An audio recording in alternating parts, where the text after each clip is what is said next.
you think Michael would like to stand with his guitar when he leads that song? Over here? You'd be a better judge. Oh, here he comes. Opposite your guitar, or? Over here. Yeah. You stay. I was at this side of the line.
Please join in a moment of centering silence so we can be fully present with each other on this wonderfully crisp Sunday morning.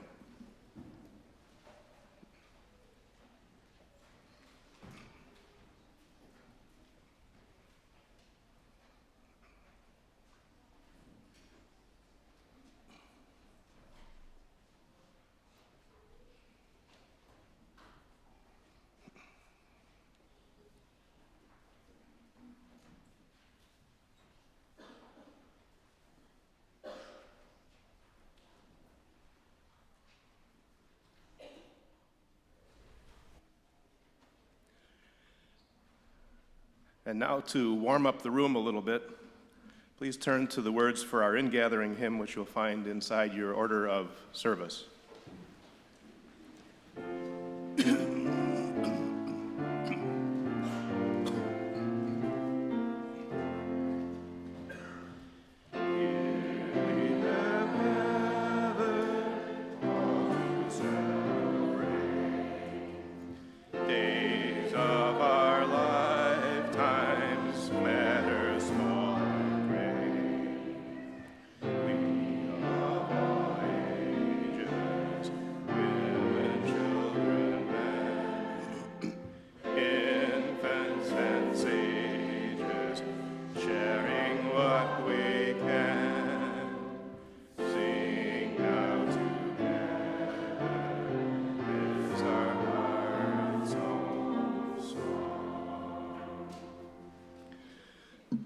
Good morning, everybody, and welcome to another Sunday here at FUS Unitarian Society, where independent thinkers gather in a safe, nurturing environment to explore issues of social, spiritual, and ethical significance as we try to make a difference in this world. And as we dread the return of cold winter weather, but welcome the return of $3 gasoline. I'm Steve Goldberg, a proud member of this congregation, and it is a particular pleasure to welcome any newcomers, guests, or visitors today. If this is your first time at FUS Unitarian Society, I think you'll find that this is a special place. And if you would like to learn more about our special buildings, we conduct guided tours after every service. Just meet over here by the windows after the service, and we'll take care of you. And speaking of taking care of you and each other, this would be a great time to silence all those pesky electronic devices that might interfere with your enjoyment of the service. You simply pull it out of your pocket and do something like this. Thanks for taking care of that task. And if you are accompanied this morning by a youngster, and that youngster would prefer to enjoy the service from a more private space, we offer a couple of options for you. One is our child haven at the back corner of the auditorium, and the other is a collection of comfortable seats in the commons, the lobby right outside the doors, where you and your youngster can still hear and enjoy the service. As is the case every weekend, today's service is brought to us by a wonderful team of people called volunteers. And I'd like to list their names for you so that you can thank them later on as you see them after the service. Please thank David Bryles for being our sound operator. Thank Tom Boykoff and Dorrit Bergen for being our lay ministers this morning. Janine Nussbaum actually thanked you for coming because she was the greeter upstairs as you arrived today. Our ushers include a team of Cindy Terrell, Michael Losi, Dara Degnan, and Caroline Benferrado. Andrew and Carly Glarner are hosting the hospitality hour after the service. John Tews is responsible for watering the pulpit palms up here, and the FUS Women's Alliance generously donated the flowers that you see in memory of all those who have passed before us. And our tour guide this afternoon, this morning, is going to be John Powell. Just a couple announcements before we begin the service. First of all, this is that time of year, the holiday season. And our family-to-family holiday giving program has a wonderful record of providing gifts and food cards to more than 130 families in Dane County to help make their holidays brighter. Next weekend, you'll have a chance to sign up for this annual FUS tradition. in the Commons after the services next weekend.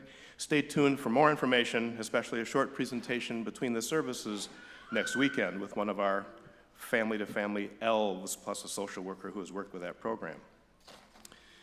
Our second announcement involves death. What happens after we die? That's what the curious youngsters in our 7th grade Compass Points class are interested in finding out from you. They're going to be conducting a poll in the Commons after today's service, and they are curious about your beliefs regarding what happens after we die. They are especially interested if there's any among us who really knows the answer to that question. So please participate in that poll after the service. And then one final announcement. As you drive home from today's service, I'd like you to keep one number in your head, and that number is 166, because that's the number of days until Cabaret, 166. So please sit back or lean forward to enjoy this morning's service. I know it will stir your heart, touch your spirit, and trigger at least one or two new thoughts. We're glad you're here.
These are the words of Kabir.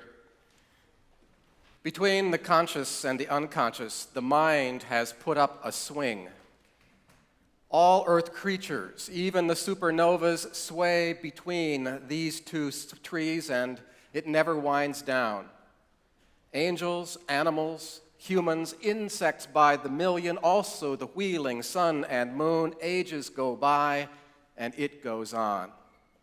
Everything is swinging. Earth, heaven, water, fire, and the secret one slowly growing a body. Kabir saw that for 15 seconds, and it made him a servant for life. I invite you to rise in body or in spirit for the lighting of our chalice.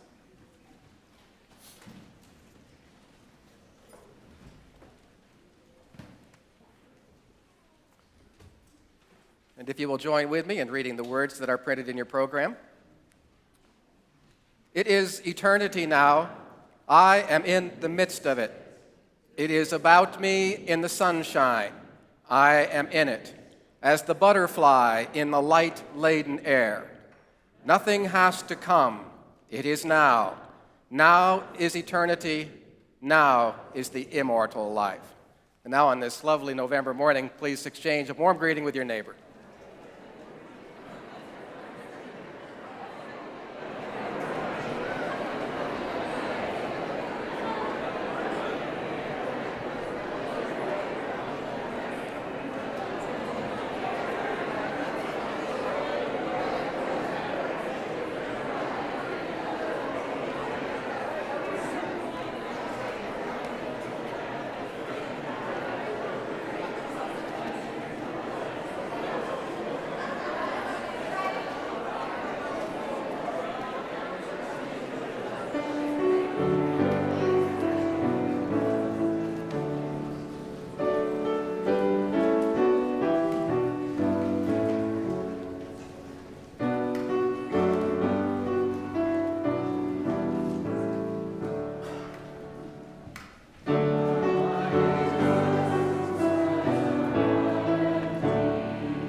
Please be seated. And now it is time for the message for all ages, so if any of our youngsters would like to join me in the front. Oh, cartwheels. Almost a cartwheel. You know the story. You've heard this story before? Yeah? Oh, okay. In the choir. Yeah. Okay, I suspect that at least some of you have been to a party. Yeah? Was the party lots of fun? Okay. And then some of you, I'm sure, have played a really fun game. Okay? Had a really good time. And I'll bet by the time the party or the game was over, you were saying to yourself, "Oh, already?" And your parents are there, they're picking you up, and they're saying it's time to go, and it seemed like hardly any time had passed at all. And that's kind of a funny thing because, you know, if you're sitting in class and you're doing mathematics problems, your experience of time probably isn't the same, is it? Okay? It may go a little more slowly when you have to sit in class and maybe you're doing something that you don't particularly like to do, which is not to say that some of you don't like math. I'm sure you do. So anyway, this is a story about time, and it's about a wood carver who was very artistic. He was extremely good at what he did. And this woodcarver lived in a very ancient city called Kuru. And it had always been the dream of this woodcarver to create an object that was absolutely perfect, that did not have any blemishes or flaws or defects in it. It was going to be perfect in every respect. Now, some people would say it's impossible to make anything that's perfect. But this particular woodcarver said, no, I'm going to give it a try. And he decided that he was going to carve a particular object, and it was going to be the most perfect staff that anybody had ever seen. What's a staff? What do we use a staff for? You already heard, right? What do you think? For walking, that's right. You use it for walking. It's to help you walk. And particularly today, I've got a really sore hamstring, so I could really use this staff. And he also decided, this woodcarver decided, you are right. And if you were going to use it as a weapon, it's called a bow staff. Because this is actually my son's bow staff. But anyway, to get back to the story. The woodcarver decided that because he wanted this to be perfect, time didn't matter.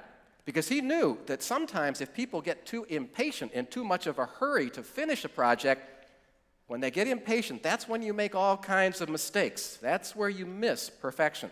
And so he said, if my staff is going to be perfect in every way, I'm going to take my whole lifetime to carve it, if that's what's necessary. And so he began by walking into a nearby forest to find just the right piece of wood for his purpose. And he picked up and he tossed away stick after stick because it just wasn't quite straight enough, wasn't quite the right shape to create the perfect staff. And he spent so much time looking for the right piece of wood in the forest that eventually his friends all deserted him. Some of them moved away, some of them got old and they died. But interestingly, the woodcarver himself didn't grow older by a single minute because he had made no compromise with time. Time stood off to the side and just kind of looked on, and it allowed him to be forever young. Time just didn't get in his way. Now, before he had found the right stick that was the proper shape and dimensions, the city that he had lived in, the city of Kurus, was in ruins. And so he went back and he said, my goodness, look at this. But he was still determined to carve his staff. So he sat down on a pile of bricks from a fallen house and he began to carve with his sharp carving knives. But before he had given that staff its proper shape, its basic outline, many kingdoms had passed away. And he took his staff and he wrote in the sand with his staff the name of the last king of the last kingdom. And then he resumed his carving, kept on going. And by the time he had given it its proper shape and he had smoothed it and he had polished the staff, the pole star up in the heavens had moved several degrees. And that takes millions of years. And when he had put the finishing touches on the staff, suddenly something very amazing, spectacular happened. The staff grew incredibly large, and the astonished woodcarver looked on, and he could see that it was the most beautiful object that anyone had ever created in all the history of the world. But then he looked down, and he could see at his feet there were a pile of wood shavings from his carving, and they were still fresh at his feet. And so he realized that in doing his work, the passing of all that time had just been imaginary. It had been an illusion, that scarcely more than a few hours had passed since he had begun working on that staff. And then he understood that when the material is pure, and when the work you do is pure, when you don't get distracted and you're not impatient, time can seem to expand and reach eternity. And when time no longer matters, when we don't get impatient with our work, something truly remarkable can happen. And the creations that we make can be truly wonderful. So the next time you're working on a project, remember that. And even if you can't reach perfection, you're probably going to be able to do something a lot better than you've ever done before. So that's my story, but we're going to stay right here because our teen choir is now going to sing another hymn song for us.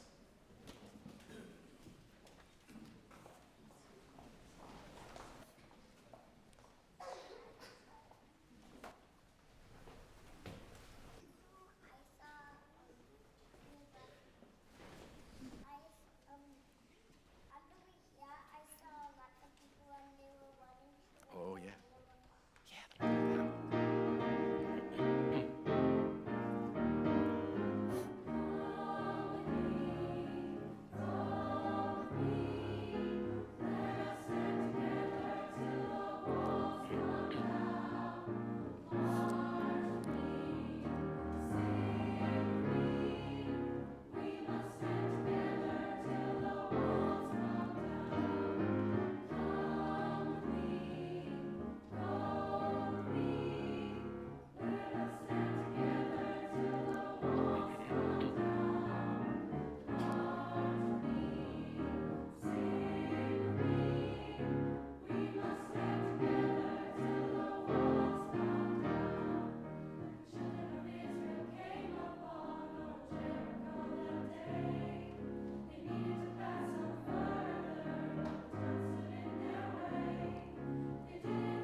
All right, and Linda's going to play us a little traveling music, and we invite you to now go to your classes, and we hope you have a good time today.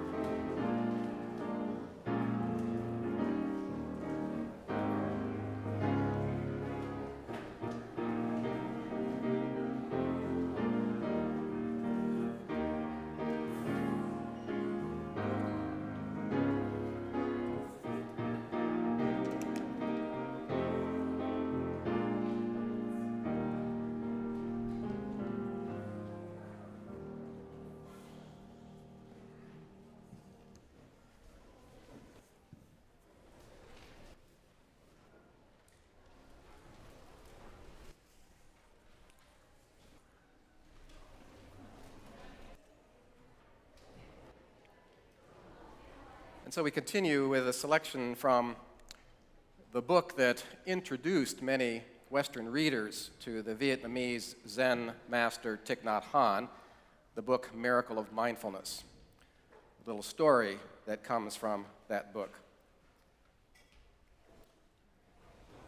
Yesterday, my friend Alan came over to visit me with his son Joey. Joey has grown up so quickly. He's already 7 years old, and he's fluent in French and in English. He's even using a bit of slang that he picked up on the street. Now, raising children here in France is very different from the way that we raised children back in my home in Vietnam. Here, parents believe that freedom is necessary for a child's development. Well, during the 2 hours that Alan and I were talking, Alan had to keep a constant eye on Joey. Joey played, chattered away, interrupted us, making it impossible for us to carry on a real conversation. I gave him several picture books for children, but he barely glanced at them before tossing them aside and interrupting our conversations yet again. He demands constant attention from grown-ups. Well, later, Joey did put on his jacket and went outside to play with a neighbor's child. And so I had a chance to ask Alan, "Do you find family life easy?" Alan didn't answer directly. He said that during the past few weeks since the birth of their second child, Anna, he had been unable to sleep for any extended period of time. During the night, his wife, Sue, would wake him up, and because she was so tired herself, she would ask him to check on Anna to make sure that she was still breathing. And sometimes that ritual happens 2 or 3 times a night, Alan said. Well, is family life easier than being a bachelor, I asked. Again, Alan didn't answer directly. But I understood, and so I asked another question. You know, a lot of people say that if you have a family, you're less lonely, you enjoy more security. Is that true? Alan nodded his head slowly and mumbled something softly, and I understood. And then he said, "You know, I've discovered a way to have a lot more time than I used to. You see, in the past, I used to look at my time as if it were divided into several parts. And one part of the time I would reserve for Joey. Another part was for Sue. Another part was to help with Anna. And another part was for necessary household tasks. And the time that was left over after all of that, I considered that to be my time, when I could write or do research or read or just go for a walk. But now something's different. I don't divide my time into parts anymore. And I consider my time with Joey and with Sue, I consider that to be my own time. And so when I help Joey with his homework, I try to find ways of seeing his time as my own. I go through the lesson with him, sharing his presence and finding ways to be interested in what we're doing during that time. And the time for him, therefore, becomes my time. And the same thing goes for my wife, Sue. And the remarkable thing is that now I have unlimited time for myself." Alan smiled as he spoke. I was surprised because I know that he had not learned any of this from reading a book. This was something he had discovered for himself in his own daily comings and goings. And then the second reading is a poem entitled "Patience" by Mary Oliver. What is the good life now? Why, look here. Consider the moon's white crescent rounding slowly over the half-month to still another perfect circle. The shining eye that lightens the hills, that lays down the shadows of the branches of trees, that summons the flowers to open their sleepy faces to look up into the heavens. I used to hurry everywhere and leaped over the running creeks. There wasn't enough time for all the wonderful things that I could think of to do in a single day. But patience comes to the bones before it takes root in the heart, as another good idea. And I say this to you as I stand in the woods and study the patterns of the moon's shadows, or stroll down into the waters that now, late autumn, have also caught the fever and hardly move from one eternity to another.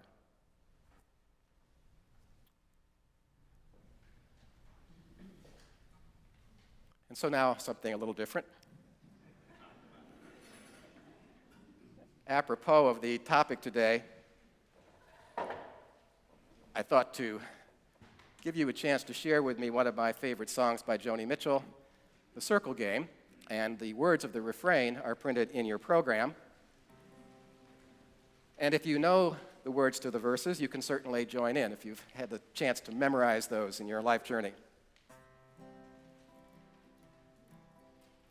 Yesterday a child came out to wander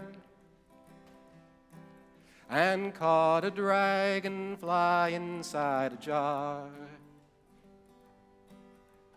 Fearful when the sky was full of thunder, and tearful at the falling of a star. Join me. And the seasons, they go round and round, and the painted ponies go up and down.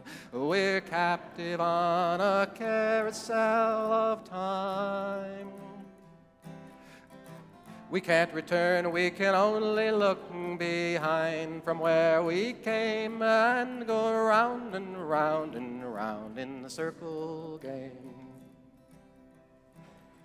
Then the child moved 10 times round the seasons and skated over 10 clear frozen streams.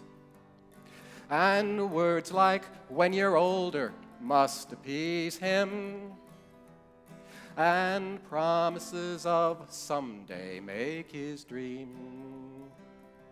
And the seasons, they go round and round, and the painted ponies go up and down. We're captive on a carousel of time. We can't return, we can only look behind from where we came and go round and round and round in the circle game. 16 springs and 16 summers gone now, and cartwheels turn to car wheels in the town. And they tell him, take your time, it won't be long now, till you drag your feet to slow the circles down. And the seasons, they go round and round, and the painted ponies go up and down. We're captive on a carousel of time. We can't return, we can only look behind from where we came and go round and round and round in the circle game. And the years spin by, and now the child is 20. Though his dreams have lost some grandeur coming true, there'll be new dreams, maybe better dreams, and plenty before the last revolving year is through. And the seasons, they go round and round, and the painted ponies go up and down. We're captive on a carousel of time. We can't return, we can only look behind from where we came and go round and round and round in the circle game. Can't return, we can only look behind from where we came and go round and round and round in the circle game.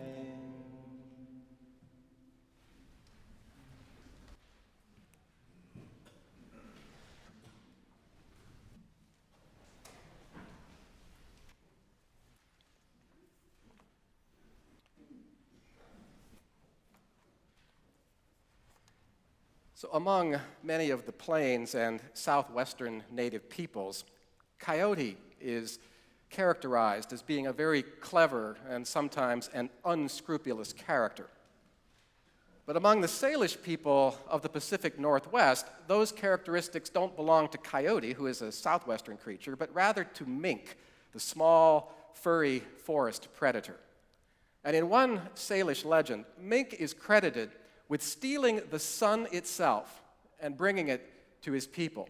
Because previously, the sun had only illuminated one side of the world, the other side. And so mink's half of the planet was swathed in perpetual darkness. It was hard for people to find their way around, and they were always cold. And so it was Mink, the thief, who placed the sun high up in the heavens so that people on both sides of the planet could share in its warmth and its light equally. Now, everybody was very happy about this, and they praised Mink for his resourcefulness.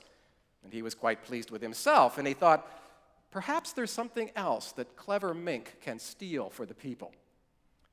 Well, a very long time passed, and Mink saw nothing that was worth his trouble, nothing worth stealing. But then the Europeans came, a new people with lots of power.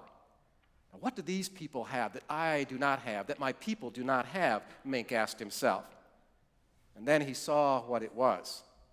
The Europeans had something called time, which gave them their power. Mink decided that he would steal time. He waited until it was dark. He sneaked into the Europeans' house, and there in the biggest room, they kept time up on a shelf in a shiny box that made strange noises. And as it tick-tocked away, 2 arrows on the front of the box moved in circles.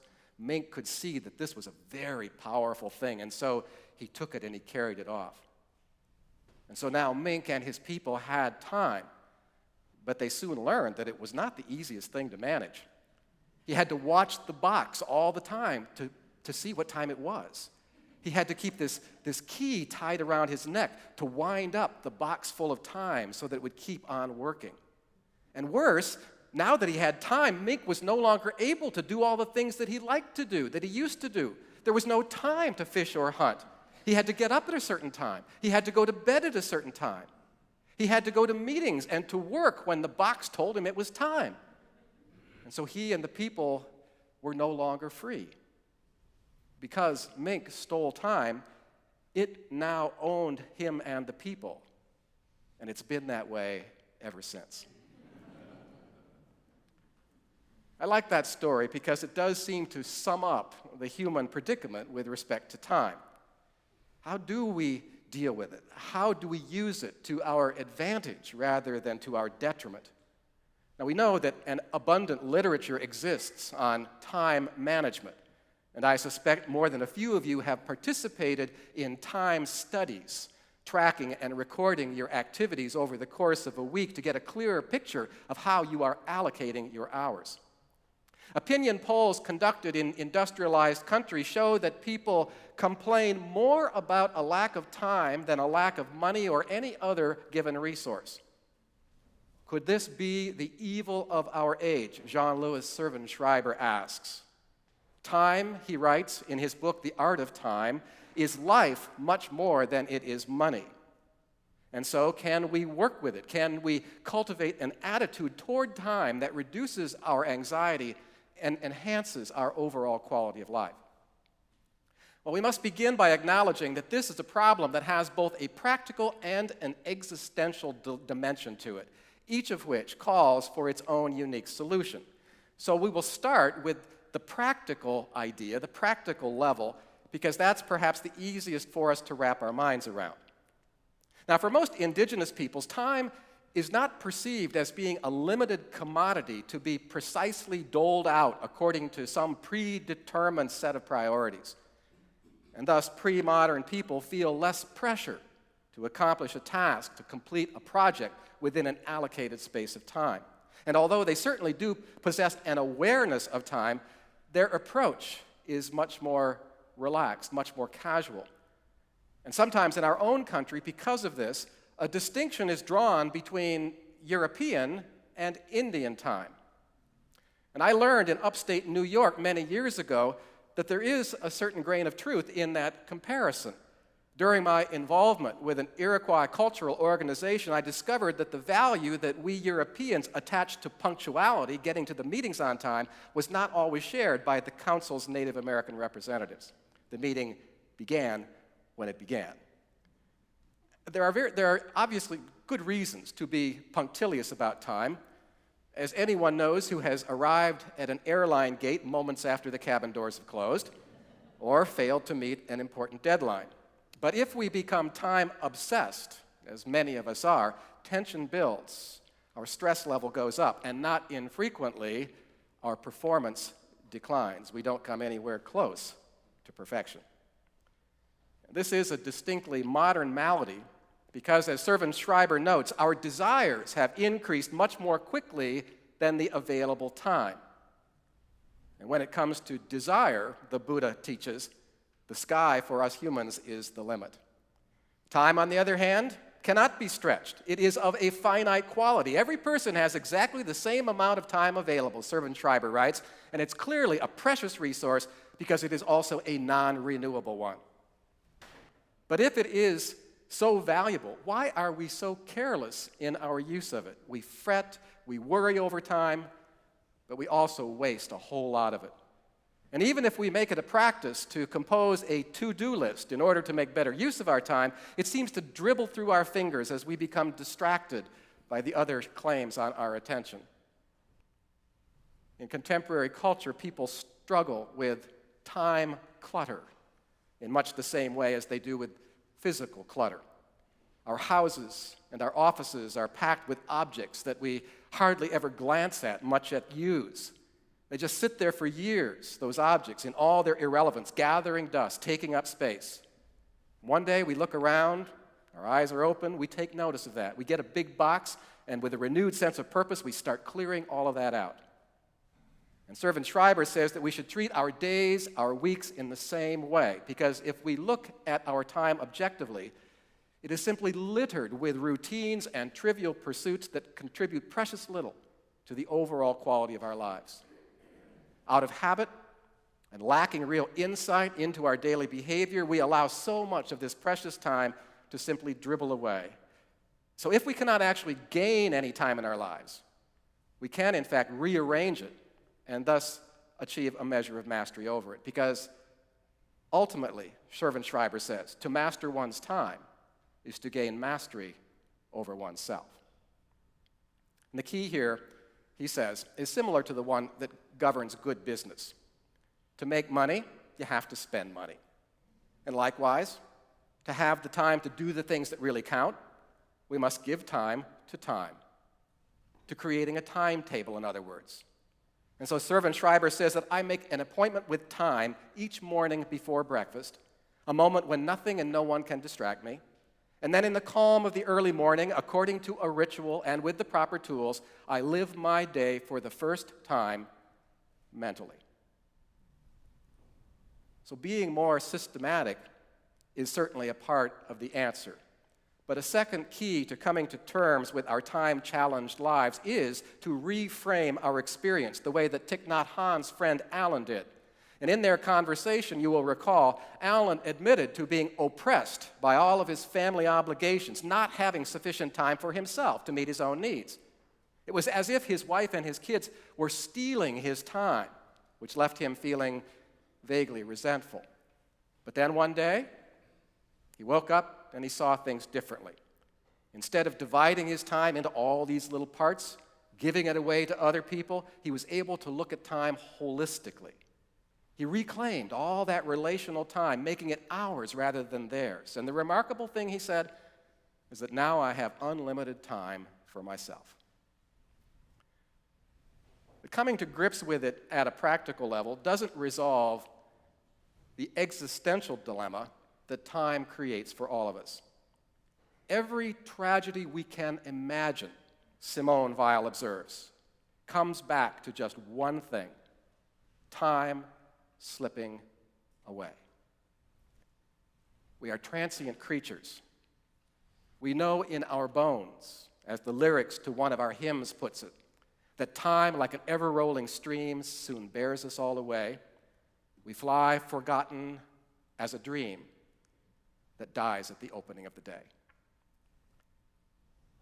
It is at the existential level that religion makes its entrance into our lives. For all the major religions agree that time is at the root of human suffering.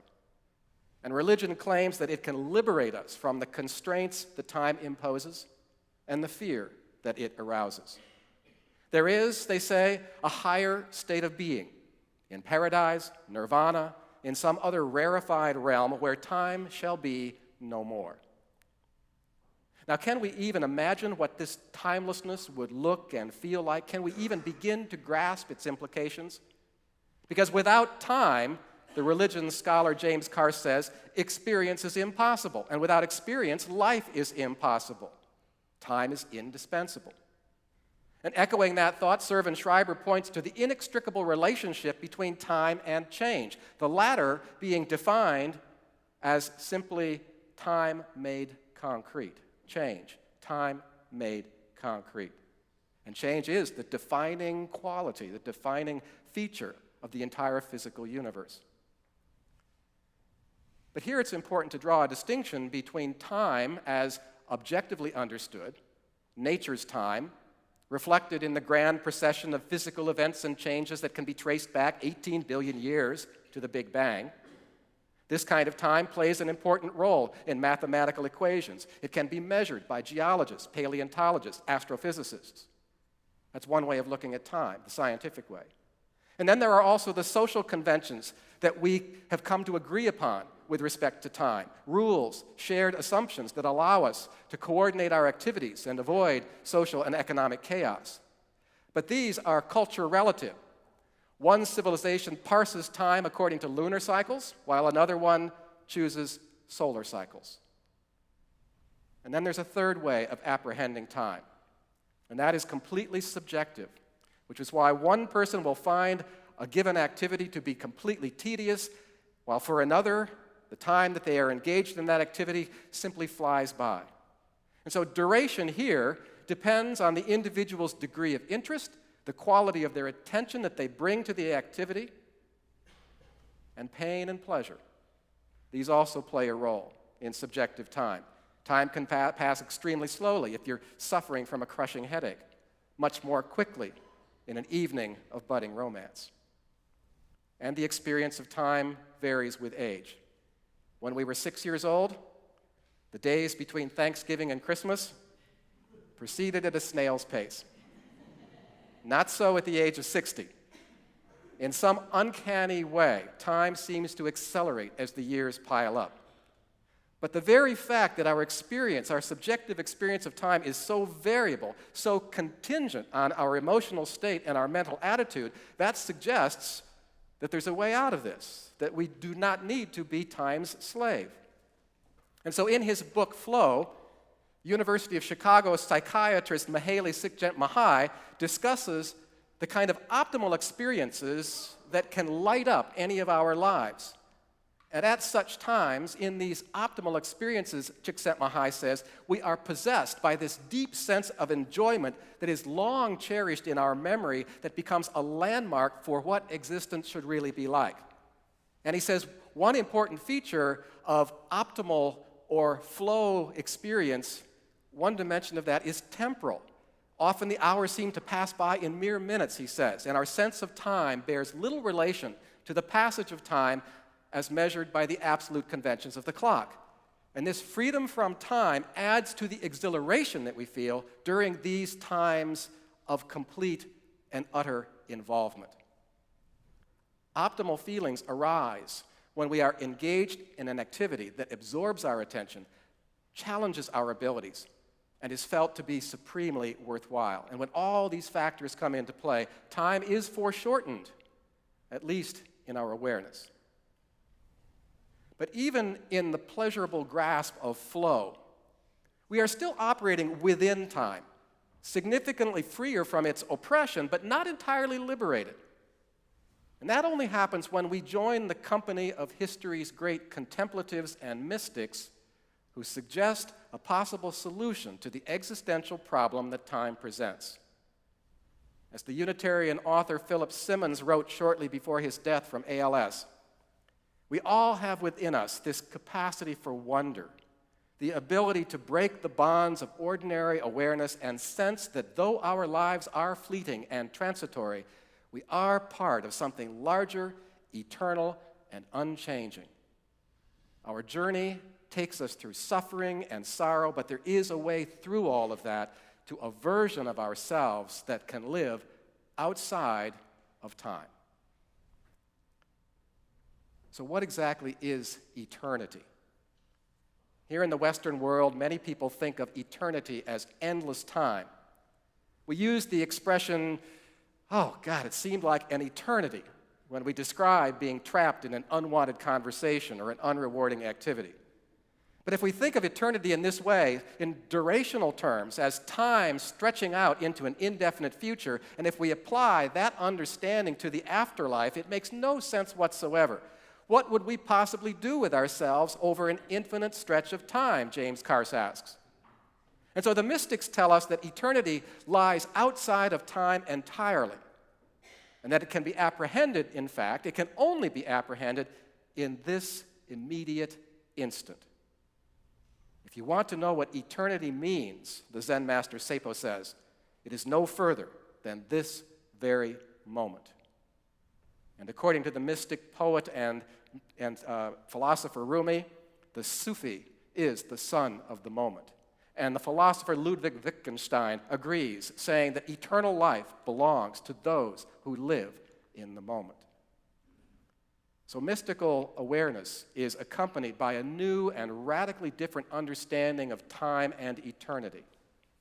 But the logic of our own human experience supports the testimony of the mystics. Nothing that we do, if you think about it, happens anywhere but in the present, in the moment. We cannot touch, we cannot see, we cannot feel anything that resembles a past or a future. And even when a memory surfaces, we are still looking at a trace of the past within the present. And so Ken Wilber says that time is not a problem to be rid of, it is an illusion which doesn't exist in the first place. If you in your direct and immediate awareness, there is no time, no past, no future, only an endlessly changing present, shorter than a millisecond, yet never coming to an end. All direct awareness is timeless awareness. So important and as practical as they are, the social conventions that we have developed around time, these obscure that fundamental reality, as does our acute awareness of the inexorable aging process and of life's impermanence. And so to quell our existential anxiety, an intellectual grasp of eternity is never going to be enough. We need to feel eternity in the depth of our being. And for that to happen, a spiritual practice is absolutely necessary. A proven technique which, faithfully applied, has the power to pull us out of our fixation with past and future and back into the present. As Father Thomas Keating, a Cistercian monk and a teacher of centering prayer, has said, eternal time is present in every moment, and this is what makes every moment of ordinary time extraordinary. In actual fact, everything is happening in every moment, and that's what awakening is really all about. From the standpoint of physics, time remains a paradoxical phenomenon, and a clear understanding of it continues to elude even the most brilliant scientists. But that does not prevent any of us from taking certain practical steps in which we can gain mastery over time in our own lives, and with patient practice, we may even find our true home in the timeless, that place of existential security and comfort that humankind has always been searching for. Blessed be, and amen. This is the second week in which we will be splitting our offering with the local organization Vets Journey Home. You can read about their good work in our program today. Please be generous.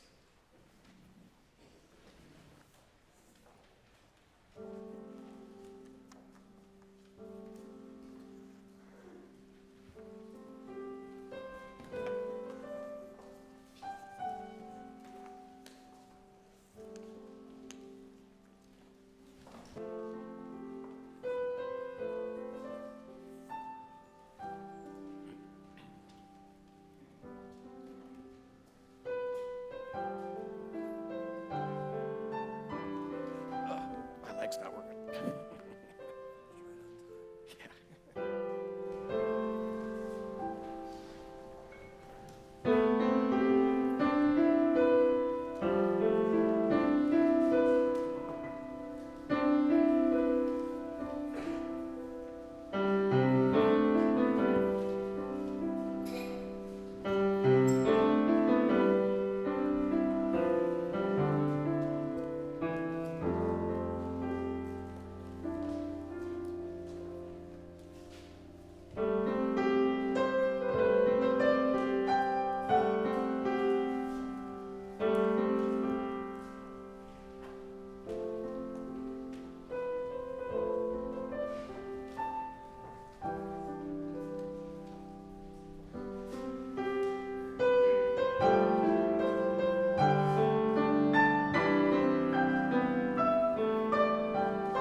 We gather each week as a community of memory and of hope.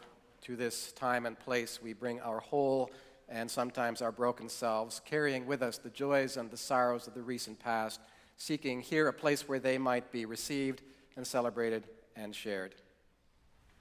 At this time, we would like to note that long-standing member of First Unitarian Society and of Prairie Unitarian Society, Bill Burns, passed away in his sleep on Monday night. He had been in significant discomfort in recent years, but had remained alert and in good spirits. And a memorial service will be held in his honor in the Landmark Auditorium on Saturday, December 6th at 1:00 p.m., with a reception to follow. We join Bill's wife, Joan, daughter, Becky, and the rest of his family in lamenting his loss. And then plans are afoot to celebrate Henry Hart's 98th birthday in the Arboretum Center next Sunday from 3 to 6. Please come, but note that his health has been declining in the last week, so we hope that you will keep him in your thoughts. So Henry Hart, a celebration of 98 years in the Arboretum Center next Sunday from 3 to 6. And for any joys or sorrows that remain unarticulated that occurred to you as I was sharing these other two, we hold those with equal concern and compassion in our hearts. Let us join now in just a moment of silence in the spirit of empathy and hope.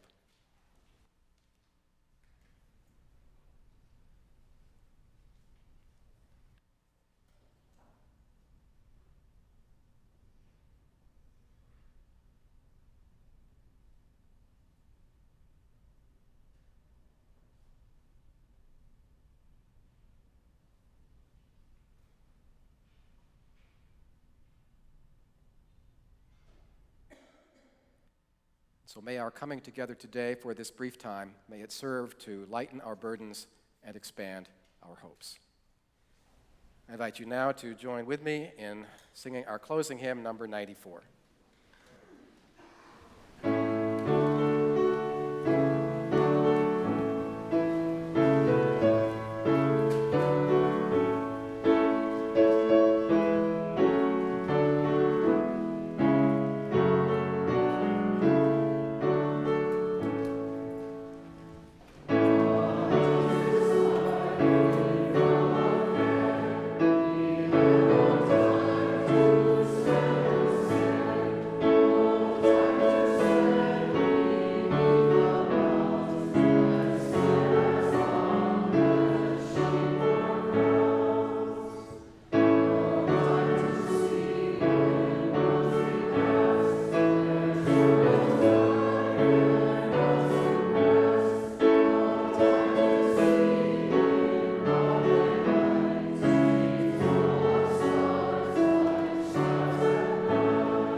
Please be seated for the benediction and the postlude.